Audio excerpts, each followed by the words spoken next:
Bhakti movement during medieval India. The Sufis were not the only popular religious teachers of the time. They were also the Bhakti saints. The teachings were similar to those of the Sufis, but they had been teaching for a long time. They were popular among the artisans, the craftsmen and traders in the towns. The people in the villages also flocked to listen to them. The Sufi and Bhakti saints had many thoughts and practices in common. Their essential belief was in the need to unite with God. They laid stress on love or devotion as the basis of the relationship with God. To achieve all this, a guru or a peer was needed. The Bhakti saints attacked the rigidity in religion and the objects of worship. They disregarded caste and encouraged women to join in their religious gatherings. The Bhakti saints did their entire teaching in the local vernacular language to make it comprehensible, even to simpler minds. The Bhakti saints belonged to various backgrounds, but mainly came from the lower castes. Many were artisans by origin or belonged to the less prosperous class of cultivators. They stressed the need for tolerance among humans and religions. The Bhakti movement was long known in the South. The idea of preaching Bhakti through hymns and stories were traditionally done by the Alwas and the NIOS of the Tamil devotional cult. Guru Nanak, known to all, was born of a Khatri family in the village of Talwandi, which is now called Nankana. Though Guru Nanak was trained in accountancy, he preferred the company of saints and Sufis. Some time later, he had a mystic vision. He left home for the company of saints and peers. He composed hymns and sang them to the accompaniment of the rabab, which is a musical instrument. His hymns are popular even today. He emphasized the love and devotion for the one and only God. He strongly denounced idol worship, pilgrimages, sacrifices, and rituals as a way to achieving God. He demanded purity of character and conduct as the first condition of approaching God, and believed that anyone could have achieved spiritual life while doing his duties as a householder. Another saint was Ramanuja, who was from the south and who taught in the language of the common people. His disciple was Ramanand, who took his guru's message to the northern parts of India. Now, Ramanand was born at Allahabad and educated at Varanasi. He preached at both these places. He wanted to rid the Hindu religion of its evil customs and practices. He wanted people to know that all men were equal in the eyes of God and there was nobody high born or low born. His followers belonged to different walks of life. For example, Kabir was a weaver, Sadhna was a butcher, and Ravidas was a cobbler, and Sena was a barber. Kabir was Ramanand's favorite disciple. Like Nanak, he criticized the existing social order and called for Hindu-Muslim unity. Kabir was the son of a Muslim weaver, strongly denounced idol worship, taking part in formal worship such as namaz, pilgrimages, or bathing in rivers. He wanted to preach a religion which was acceptable to all and that would unite all religions. He emphasized the unity of God. He called him by several names such as Rama, Govinda, Hari, and Allah. You must have read his dohas or couplets in Hindi. Chaitanya was a saint from Bengal. He was a devotee of Lord Krishna. Though he was a Brahmin, he condemned the caste system and emphasized on the equality of all. He wanted the people to know that true worship lay in love and devotion. He used to go into a trance singing devotional songs in praise of Lord Krishna. Mirabai was another Bhakti saint who worshipped, composed, and sang songs in praise of Lord Krishna. Like Chaitanya, she too would go into a trance in her love for the God. Namdev was a tailor. He wrote in Marathi. His poetry spoke of intense love and devotion to God. How did the Bhakti movement become so popular with the people? An important reason was that they challenged the caste system and the superiority of the Brahmins. They welcomed the ideas of equality and brotherhood, which the Sufi saints also preached. people were no longer satisfied with the old religion. They wanted a religion which could satisfy both their rationality as well as emotions. All the Bhakti saints emphasized oneness of God. They said that the path to God lay in devotion and bhakti to Him and not in any rituals. They condemned rituals and sacrifices. In northern India, it developed into two streams, the Nirgun Bhaks and the Sagun Bhaks. The Nirgun Bhaks were devotees of a formless God, even while calling Him variously as Rama, Govinda, Hari or Raghunatha. The most conspicuous among them were Kabir and Nanak. The Sagun Bhaktas were devotees of Rama, the son of Dashrath, or Krishna, the son of Devaki and Vasudeva. Some of the best examples of Sagun Bhakts were Tulsidas, who idolized Ram in his famous Ramcharitramanas, and Surdas, who sang praises of Krishna in his famous Sursagar. Ras Khan, a Muslim poet who was a devotee of Lord Krishna, also belonged to this tradition. The first important feature of Bhakti movement was the concept of oneness of God and brotherhood of all human beings. It did not discriminate against anyone on the basis of caste or gender. Its second important feature was surrender into God, who is all pervasive and capable of solving the problems of the devotees. The third important feature of Bhakti was an intense personal devotion to God with an emphasis on a good moral life. It was felt that chanting the name of God constantly purified the soul and prepared one for His grace. A true devotee does not want heaven or moksha.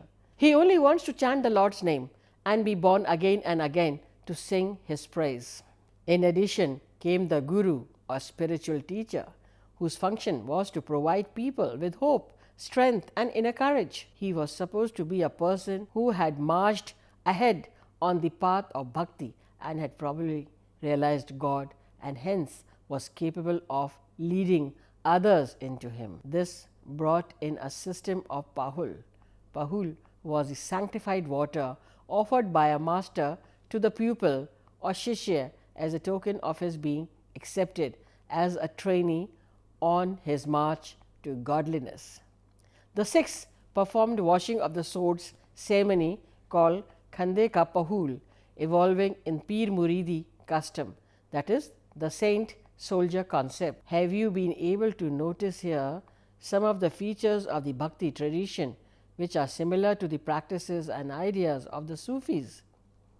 The spirit of Bhakti pervaded the whole of the country and found vivid and beautiful expression in the religious poetry of the medieval saints and mystics, no matter what religious faith they belonged to.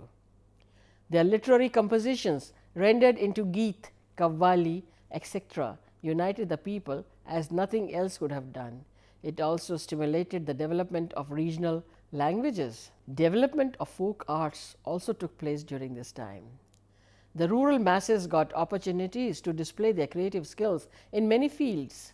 Several occasions associated with agricultural operations, for example, the tilling of soil, sowing of saplings, picking of cotton, pulling out the weeds, and many other social functions provided opportunities for singing and dancing.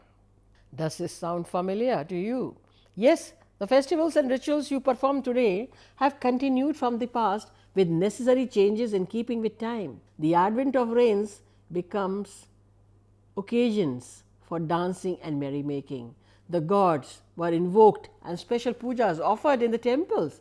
It was also an occasion for enjoying the swings. Similarly, ladies on their spinning wheels, accompanied by other ladies, would sit together and sing till late into the night. This was a common sight in almost all the villages in India.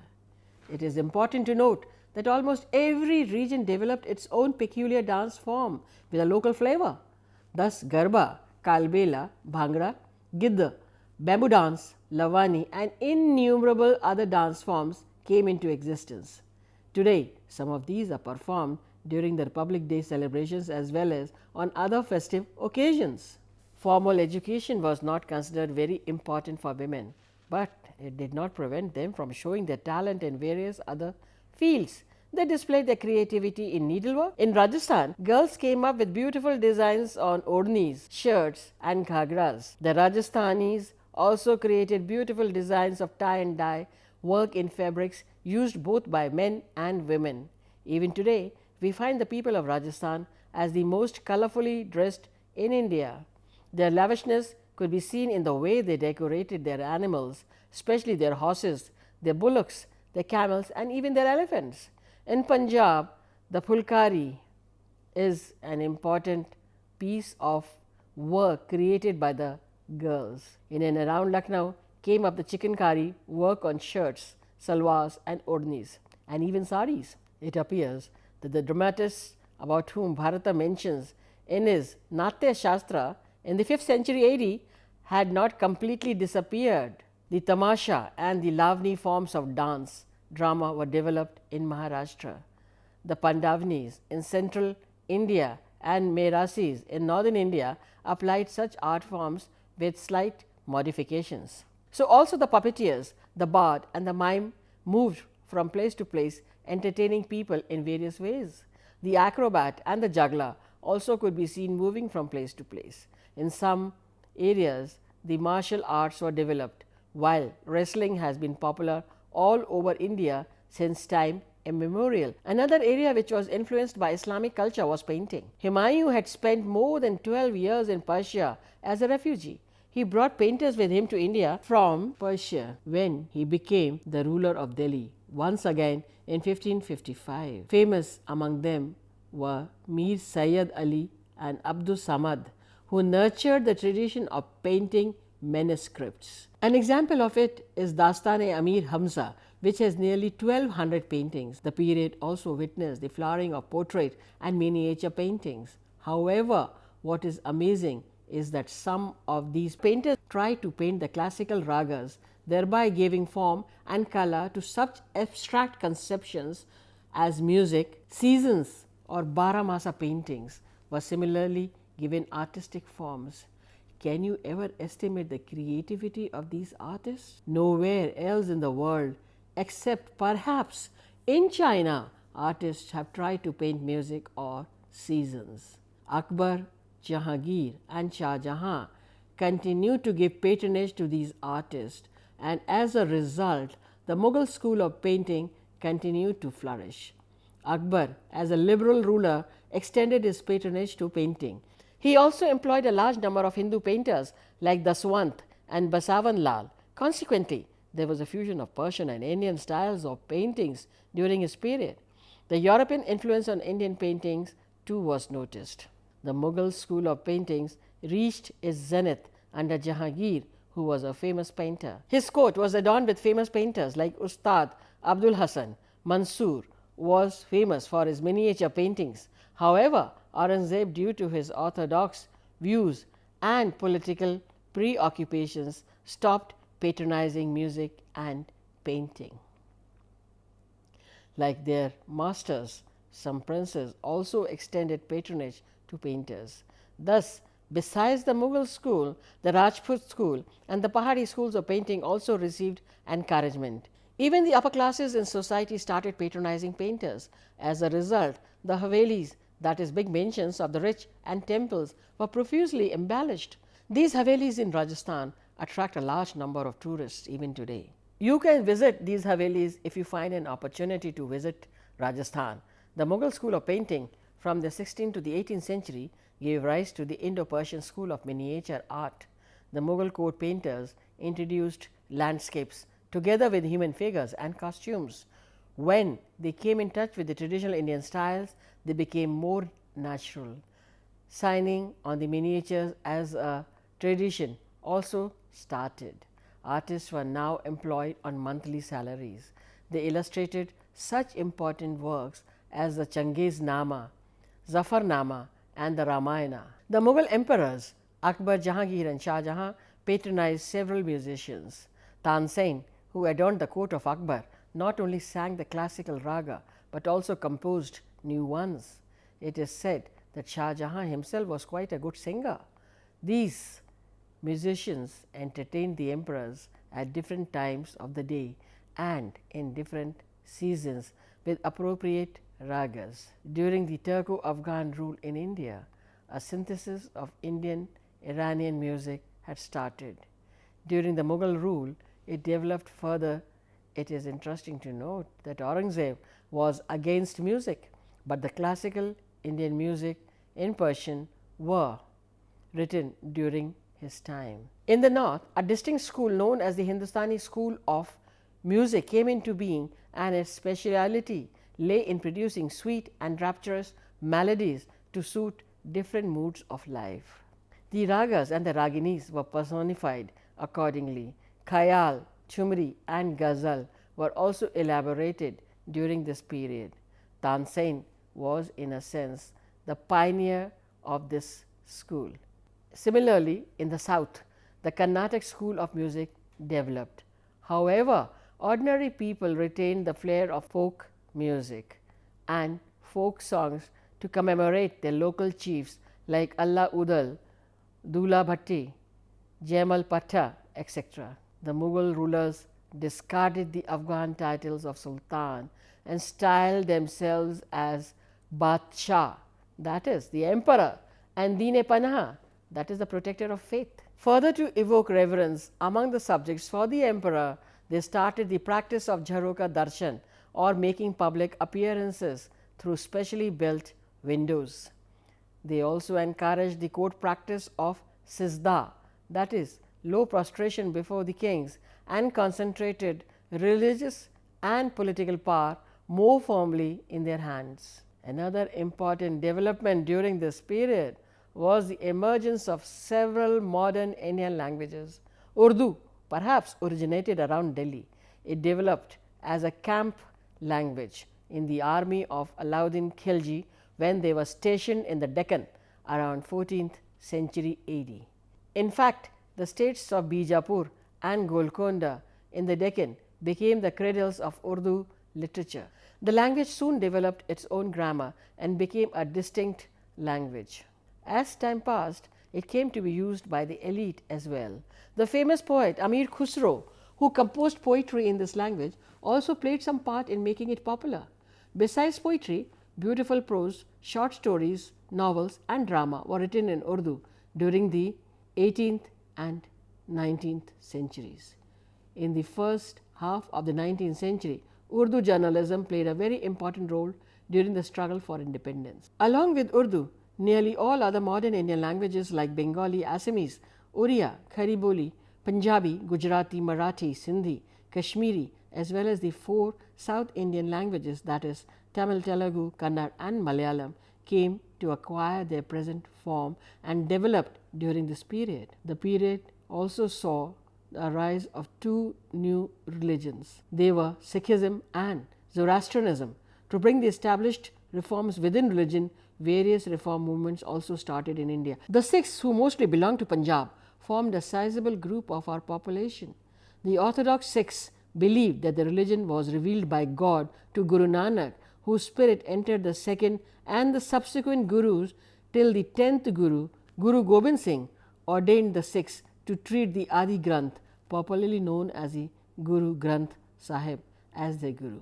But the students of history and religion think that the seeds for the birth and growth of this religion were present in the Bhakti movement, in its Nirgun branch. The Sikhs basically believed in a formless God, equality of all mankind, need of a Guru and the Pahul tradition. Sometimes the Gurudom was conferred on the son and sometimes on the best disciple. The 5th Guru, Guru Arjan Dev, gave the Sikhs 3 things. The first was in the shape of the Adi Granth, which contains the sayings of 5 Gurus and other allied saints. The second was the standardized script for Gurumukhi, in which the Adi Granth was first written. And finally, the site and the foundation of the Harmandir Sahib, or the Golden Temple, and the Akal Takht at Amritsar, the highest seat from where the diktats for the entire Sikh community are issued. The 10th Guru, Guru Gobind Singh, created the Khalsa, which means the pure, in 1699. He also ordained the Sikhs to take 5 vows, namely keeping of kesh, that is long hair, and a beard, the kanga, comb, the kada, a metallic bengal, kirpan, a sword, and kacha, an underwear extending to a little above the knees. Consequently, these symbols became the distinguished marks of a Sikh. He further added that after his death, the Adi Granth will be the Guru of the Sikhs, and they have to pay obeisance to this holy book. Music has always been an important feature of Sikhism, and they believed that through music one can attain ecstasy or samadhi. The Parsi or Zoroastrian religion was founded by Zarathustra or Zoroaster in the 8th century BC. He preached monotheism in the region now known as Persia. He taught the worship of fire and the presence of good and bad in the form of Ahur Mazda and Ahur Man. He also taught the ethical doctrine of kindness and charity. These doctrines are enshrined in the Zende Avastha. The Zoroastrians spread over the whole of Persia and remained the dominant religion till the 8th century AD, when Muslims conquered this region. Most of the Persians migrated to different parts of the world. They also came to India and settled at Navsari in Gujarat, and later on spread to almost all parts of India. They have contributed a lot to Indian culture. It was Dadabhai Naoroji, the famous nationalist leader and a Parsi, who exposed the hollowness of the British claim of civilizing India and not exploiting it. Another outstanding figure who belonged to this community was Jamshedji Tata, a pioneering Indian industrialist.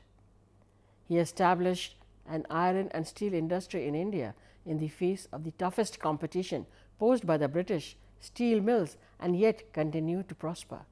The Parsis also established a large number of public charities.